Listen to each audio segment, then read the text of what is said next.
Nobody likes street shitters, right? It's not about race.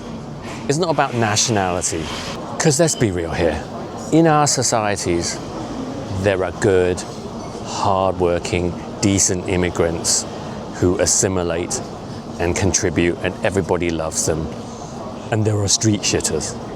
So please stop treating us as one and the same, because we are not. And the more you do, the more damaging it is for all of us. Have a listen to this Chinese dude who explains it really well. Entirety of Asia hate each other. Chinese people are racist towards other Chinese people of different provinces. When we moved here, we were like technical immigrants. You gotta be like an engineer, or lawyer, or doctor to move here. So it's not that all Asians are engineers, lawyers, and doctors. It's just that the engineers, lawyers, and doctors have the privilege of moving here. And that was our generation, which is like 20 years ago. And the newer generation of Asian immigrants are investment immigrants. So they're people who could afford to buy a house in Vancouver. There's a lot of factors why Vancouver housing price is fucked up, but also investment immigration is a factor, right? So if you can buy a house in Vancouver, you can move here. That's why this generation of Asian immigrants all drive BMWs and shit, because that's the whole thing. It was like basically the mom and the kid comes here, the kid goes to school here, and the dad is still working in China. The aspect of Asian people you see are the elite, like the other upper middle class of Asian people. There's a crazy aspect of Asians that you can only see in China unless they got on a tour bus with one of those really cheap tours.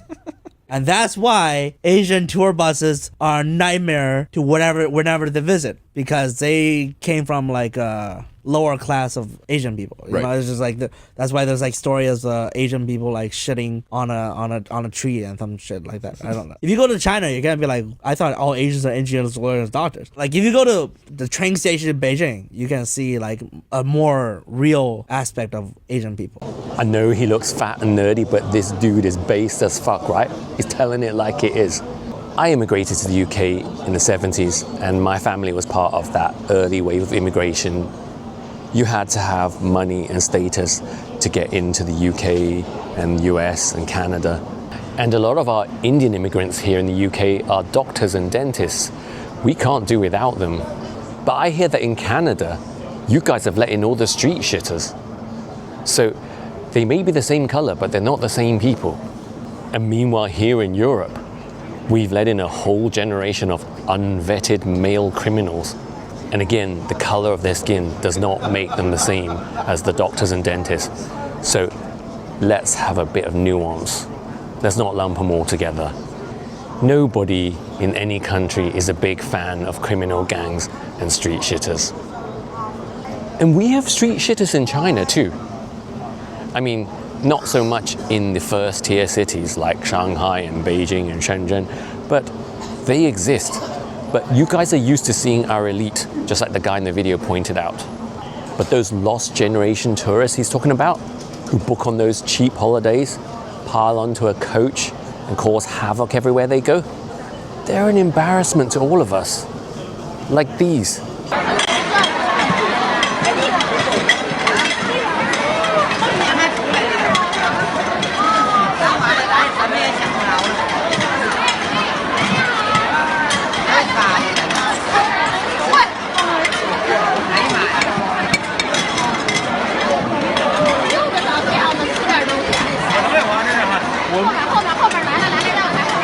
好きなものを好きなだけ取って食べられるビュッフェ。しかし、取ったものは残さず食べるというのは当然のマナー。